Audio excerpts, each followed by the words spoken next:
नमस्कार, मैं मनीष स्वागत करता हूं आपको अपने इस यूट्यूब चैनल पे। दोस्तों, वेस्टर्न रेलवे की तरफ से कुछ अप्रेंटिस के आप कह सकते हैं कि फॉर्म निकाले गए हैं। तकरीबन 3600 यानी कि 35,000 आपके 91 यानी कि 3600 के अराउंड। ठीक है, 3600 के अराउंड आपके टोटल वैकेंसी निकाले गए हैं। तो किस तरीके से, हालांकि वैकेंसी इसको आप नहीं कह सकते हैं, अप्रेंटिस फॉर्म कह सकते हैं।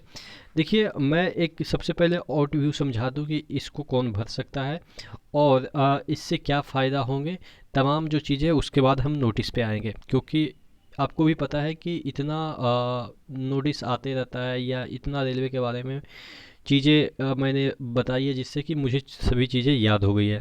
देखिए, सबसे पहले तो इसमें फ़ी है वो 100 रुपये है और वो सिर्फ जनरल और ओबीसी के लिए है। लड़कियों और अदर लोगों के लिए माफ़ है। उसके बाद इसमें जो आपका 3591 वैकेंसी है, इसका जो लिंक है वो 25 से स्टार्ट हो जाएगा, यानी कि 25 मई से आपके 24 जून तक इसके फॉर्म फिल किए जाएंगे। इसको भरने के लिए आपके पास आईटीआई के जो सर्टिफिकेट है, आईटीआई के जो सर्टिफिकेट है वो होनी चाहिए। एनसीवीटी या एससीवीटी कोई भी चलेगा। ठीक है, अब 10th प्लस आईटीआई होनी चाहिए। कहने का मतलब, बिना आप आईटीआई के इस फॉर्म को फिल नहीं कर सकते हैं। जितने भी ट्रेड हैं सभी में वैकेंसी निकले हुए हैं। अब इसको करने से क्या फ़ायदा होगा, नोटिस में दे रखा है कि 20% आरक्षण मिलेगा ग्रुप डी के जो भी वैकेंसी आएंगे। ठीक है, उसमें आपको 20% की आरक्षण मिलेगा। हालांकि जो अब वैकेंसी आएंगे उसमें आपको पता है कि सिर्फ आईटीआई वाले ही अप्लाई कर सकते हैं। बीटेक या आपके जो डिप्लोमा होल्डर हैं वो अप्लाई नहीं कर सकते हैं। इस नोटिस में ये भी दे रखा है कि अगर आप इसके लिए अप्लाई करते हैं तो आपके पास आईटीआई ही होना चाहिए, डिप्लोमा या बीटेक होल्डर के लिए मान्य नहीं है। ठीक है, तो ये चीज़ें मोटे तौर पे है। इसमें सर्टिफिकेट की बात करें तो जितने भी सर्टिफिकेट आपको डेट ऑफ बर्थ, आपके जो सेंट्रल फॉर्मेट है उसमें आपके ओबीसी का सर्टिफिकेट या जिसका भी आप सर्टिफिकेट लगाना चाहते हैं कास्ट वाइज, और उसका भी होनी चाहिए कि प्रीवियस ईयर जो 2020 है उसका होनी चाहिए। लेकिन आप करंट का भी करंट या 2020 का लगा सकते हैं। ठीक है, और जो चीज़ें हैं वो आपको पता है कि इसमें जो सिलेक्शन होगा वो आपके आईटीआई मार्क्स और आपके जो 10th का मार्क्स है दोनों को मिला के आपका निकलेगा मेरिट लिस्ट। ठीक है, अगर आप फर्दर डिटेल नोटिस में देखना चाहते हैं तो एक एक चीज़ को हम डिस्कस कर देते हैं, लेकिन मैंने मोटे तौर पे आपको सब चीज़ बता दिया है। अब फिर से एक बार नोटिस पे चले आते हैं। देखिएगा, ओपनिंग 25 से है और 24/6/2021 तक आप इस फॉर्म को फिल कर सकते हैं। एक इसमें 100 रुपया आपको लगेगा। कौन सा वेबसाइट है, यहाँ पे जाइएगा। अभी इस वेबसाइट पे जाइएगा तो आपको लिंक नहीं मिलेगा, सिर्फ नोटिस मिलेगा। लिंक आपको 25 को ही इसमें एक्टिव मिलेगा। ठीक है, और अगर आप देखें तो ऑनलाइन जो वेबसाइट है उसका मैंने बता ही दिया कि देखिएगा यहाँ पे, in case of direct recruitment from open market to post category level 1, 1800 के जो 18,000 से इतना के बीच में अगर आपका रिक्रूटमेंट होता है, course completed act apprenticeship CC88 trained in railway establishment and processing, national apprentice certificate will given preference in filling up 20% vacancy on qualifying the required norms notified by RRB RRC. यानी कि RRB RRC की तरफ से जब भी vacancy निकलेगी आपको 20% का आरक्षण दिया जाएगा, यही इसमें लिखा हुआ है। ठीक है, आपके देखिएगा जो टोटल वैकेंसी है या अप्रेंटिस के जो फॉर्म है वो आपके 3591 है। ठीक है, हाँ, आगे देख लेते हैं। इसमें दे रखा है कि जो एज क्राइटेरिया है वो आपके 24 होनी चाहिए, यानी कि 15 से 24 के बीच होनी चाहिए। SC ST OBC, ओबीसी वाला का हालांकि 3 ही बस देता है और SC ST के लिए आपको 5 बस और PWD वाले के लिए 10 बस आरक्षण है। एक सर्विसमैन को भी आरक्षण है 10 बस।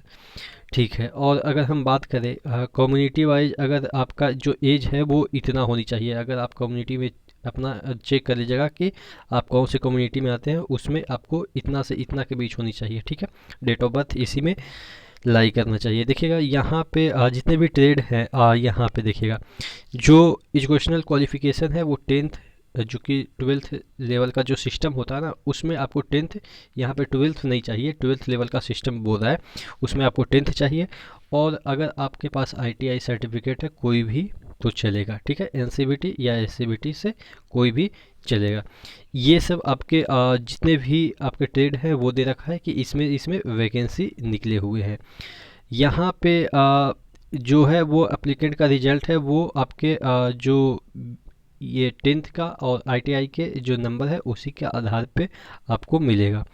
और इतना मोटे मोटे जो चीज़ें हैं वो मैं बता रहा हूँ क्योंकि एक एक चीज़ इंग्लिश पढ़ने से कोई फ़र्क नहीं पड़ता है या कोई फ़ायदा भी नहीं है। देखिएगा 100 रुपया यहाँ पे आपका अप्लीकेशन फ़ीस रखा गया है, जो कि सिर्फ और सिर्फ ये आपके SC ST और PWD और वुमेन एप्लीकेंट को इससे छूट दिया गया है। अच्छा, और आगे देख लेते हैं।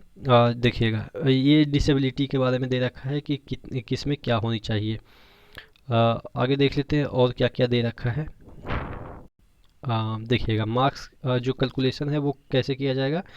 ये देखिएगा मैट्रिकुलेशन मार्क्स टोटल जो भी है उसके बाद आपके यहाँ पे दे रखा है, कहीं पे मैंने पढ़ा है, आप यहाँ पे देखिएगा आईटीआई के जो मार्क्स है वो भी आपके इसमें काउंट होंगे, यानी कि दोनों को मिला के आपका जो मेरिट है वो बनेगा।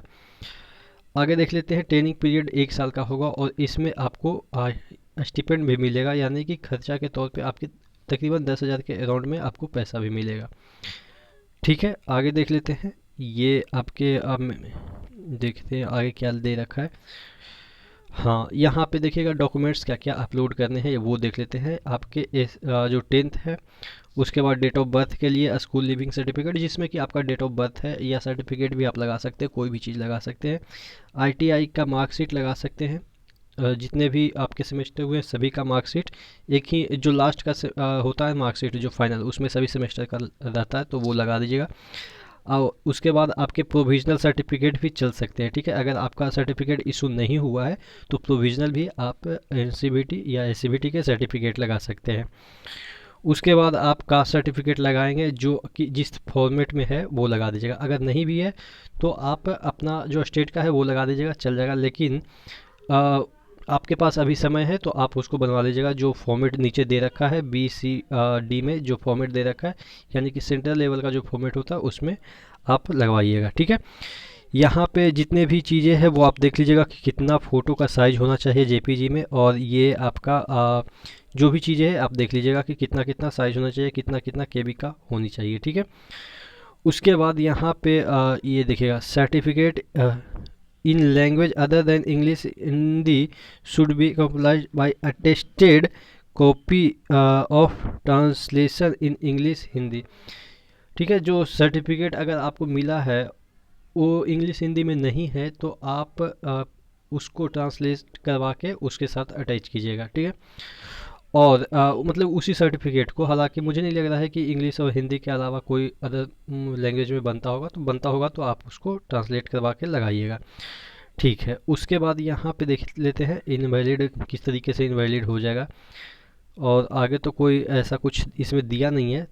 जो भी चीज़ें हैं वो लगभग मैंने शुरू में ही बता दिया था। और उसके बाद अगर कोई चीज़ें हैं तो यहाँ पे देखिएगा किस तरीके से वैकेंसियाँ हैं, इसमें कौन कौन से जो ट्रेड है उसमें कितने कितने वैकेंसियाँ हैं जो इसमें दे रखा है, ठीक है। और अगर नीचे जाते हैं तो और क्या क्या दे रखा है देख लेते हैं एक नज़र। हाँ देखिएगा यहाँ performer for caste certificate SC ST applicant, यहाँ पे देखिएगा इस तरीके का जो है इसको निकलवा के इसी को भर के और इसी पे जिसका साइन होना चाहिए उसका साइन, यानी कि जो अथॉरिटी होते हैं उनका साइन करवा के इसी फॉर्मेट को अपलोड कीजिएगा स्कैन करके। और जितना भी चीज़ें हैं सब आपको स्कैन करके अपलोड करना है। OBC का फॉर्मेट देख लीजिए इस तरीके से है, नॉन क्रीमी लेयर का, ठीक है। और अगर आप यहाँ पे जो भी है आप डिक्लेरेशन वगैरह भी अपलोड करना पड़ेगा आपको, ठीक है। और तो कुछ नहीं है इसमें। यहाँ पे देखिए for medical certificate with disability वाला का जो मेडिकल सर्टिफिकेट है वो आपका है, और तो कुछ है नहीं।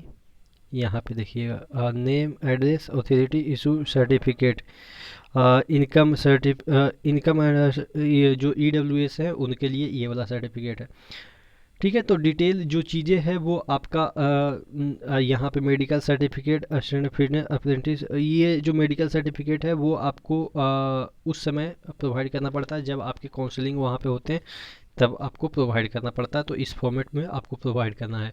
ठीक है। जैसे ही आपके ये जो लिंक है वो खुल जाता है तो आप एक एक चीज़ भरेंगे तो आपको पता चल जाएगा। मैंने मोटे तौर पे बता दिया कि ये जो डॉक्यूमेंट्स है वो अपलोड वहाँ पे हो जाएगा। ठीक है। आप लड़की है, एससी है, ओबीसी एसटी है, तो आप फ्री में फॉर्म अप्लाई कर सकते हैं, कोई दिक्कत नहीं है। ठीक है। तो नेक्स्ट वीडियो मिलते हैं। आप ज़रूर अप्लाई करेंगे, क्योंकि इससे क्या होगा कि अगर आप एक बार 1 साल के लिए अप्रेंटिसशिप कर लेते हैं तो आप यकीन मानो कि आप बस 15 या 1 महीना भी पढ़ोगे तो आपका सिलेक्शन हो जाएगा। ठीक है। थोड़ा सा कम जाता है, क्योंकि अभी हमारे यहाँ ज्वाइन किए हैं वो सिर्फ आईटीआई कर रखे, आईटीआई बेसिस पे उनका 40 नंबर में सिलेक्शन हो गया, वो भी टेक्नीशियन। आप समझ सकते हो। और हम लोग 80 नंबर लाए हैं तब जाके ग्रुप डी बने हैं। तो यानी कि कहीं ना कहीं कुछ ना कुछ ऐसे चीज़ें होती है जिससे कि बाद में पछतावा होती है। हम लोग अगर आईटीआई कर रखे होते तो आराम से हम लोग का टेक्नीशियन हो गया होता, लेकिन हम लोग 80 नंबर लाने के बावजूद ग्रुप डी है, और वो 40 नंबर लाने के बाद भी हमारे एक पोस्ट ऊपर है। लेकिन कोई बात नहीं, चीज़ें कहीं ना कहीं तो फ़ायदा देती है। अगर आप अप्रेंटिसशिप करते हैं तो मुझे लग रहा है कि बहुत फ़ायदा होगी, सिलेक्शन काफ़ी इजी हो जाता है। लेकिन जो कहते हैं लोग कि अप्रेंटिसशिप वाले को जॉब नहीं मिलती है, भाई आप फाइट करो ना। आप पहले फ्री में जॉब ले लेते थे कि अप्रेंटिसशिप किया और जॉब मिल गया। अब नहीं है, अप्रेंटिसशिप बहुत लोगों ने कर रखा है। तो अब उसमें भी कंपटीशन होनी चाहिए। कंपटीशन एक अच्छा मतलब कि विकल्प है। ये नहीं कि आप किसी भी तरीके से घूस दे के अप्रेंटिसशिप कर लिए तो इसका मतलब आपको जॉब लग जाएगी। आप इतना मतलब कि कमज़ोर कैसे हो सकते हैं कि कंपटीशन से भाग रहे हैं। लोगों को कंपटीशन चाहिए, आप कह रहे हैं कि कंपटीशन से हमें नहीं, डायरेक्ट ले लो। तो डायरेक्ट तो मुश्किल है भाई। कंपटीशन के युग में आप डायरेक्ट, पहले के ज़माना में होता था कि डायरेक्ट आपके ग्रुप डी में भी जॉब मिल जाते थे। कई कई ऐसे जोन होते थे, गुवाहाटी हो गया या बिलासपुर या साउथ के जो जोन होते थे, वहाँ पे फॉर्म ही अप्लाई नहीं होते थे, और फॉर्म अप्लाई होते थे जिनका टोटल सिलेक्शन हो जाता था। तो पहले के ज़माना में कुछ अलग चीज़ें थी। अभी आप समझ सकते हो ना, ग्रुप डी अभी सीजीएल का लेवल हो गया। ठीक है। पहले जो सीजीएल का लेवल होता था अभी ग्रुप डी का लेवल हो गया। तो आप समझ सकते हो कि जॉब की कितनी क्राइसिस है। बाकी आप भरते हैं नहीं भरते हैं वो तो आप पे डिपेंड करता है। मेरा यहाँ पे काम है इन्फॉर्मेशन आप तक सही तरीके से डिलीवर कर देना। बाकी आप अपना फ्यूचर आप खुद देख सकते हो। मैं तो आपको जानता भी नहीं हूँ कि मैं आपको पर्सनली आके बोल सकूँ कि ऐसा करने से ऐसा होगा। ठीक है। अगर वीडियो अच्छा लगा तो लाइक कर दीजिएगा, अगर चैनल पे नए हैं तो सब्सक्राइब कर दीजिएगा। ठीक है। तो नेक्स्ट वीडियो मिलते हैं, तब तक के लिए धन्यवाद।